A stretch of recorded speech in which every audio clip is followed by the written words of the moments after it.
instead of just having one pot to spend money out of from a personal perspective, I really strongly recommend you operate from multiple bank accounts. Instead of envelopes, different bank accounts. That's the idea here.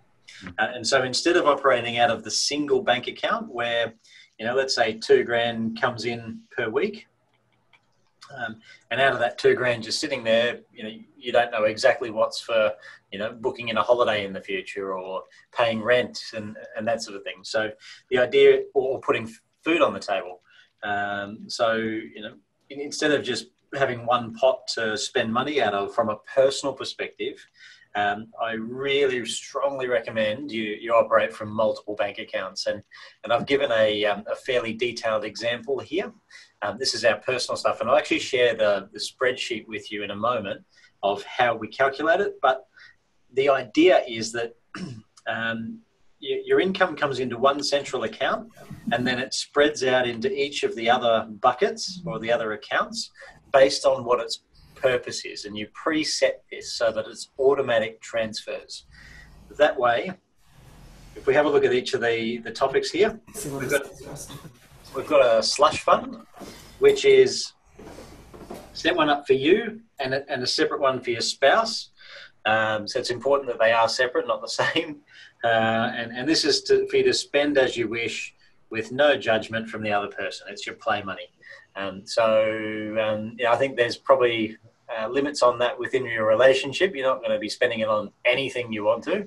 That your partner might not appreciate, but it could be things that you don't need their permission to say, hey, I want to go, and like Stevie, she loves essential oils, and if anyone knows essential oils, they can be extremely expensive, and I might want to go and have a pint with a mate, and she might not value alcohol as much as I might. So that's the sort of account that those expenses come out of.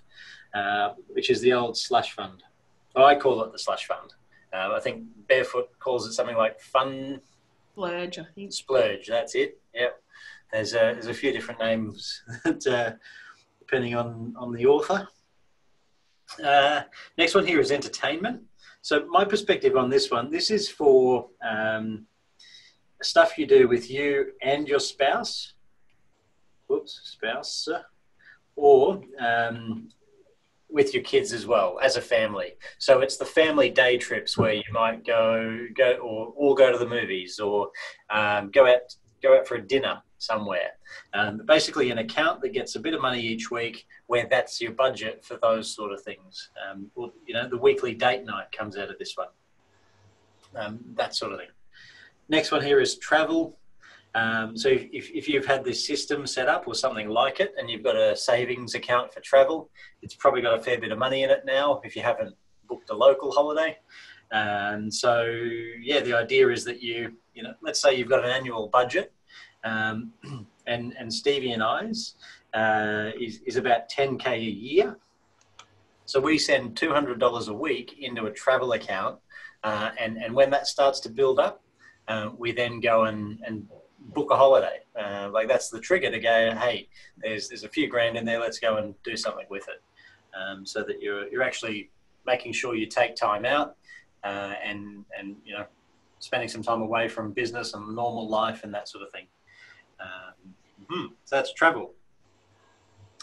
Now, irregular bills. So this is stuff like car rego, insurance, rates. There's a few different examples in here. It could even be childcare, depending on how often you pay that. But anything that is not weekly, so anything that pops up less frequently than each week, so monthly, quarterly, fortnightly, annually, whatever. You do want to add all that stuff up and make sure that you've got enough buffer there so that if the council rates and the water bill hit in the same week, you've got some money set aside there. You don't want to be chipping into savings. That's not the point of having this budget set up. It's always to have the provision there for what you need throughout the year, but you do it weekly because I don't know about you, but I appreciate consistency of or when you can kind of rely on a system that's set up to have the money coming in to cover all these bills. So I'll go through that one in a bit more detail in the actual budget spreadsheet. And then we want to be also putting some money away for wealth creation. So usually this will be the family offset account if you've got a mortgage, but having money set aside to invest. Now, you might consider investing simply paying down debt, which is actually a smart thing to do, right? Or regularly investing into shares or property or whatever it is. But you want a certain amount a week that's allocated for that.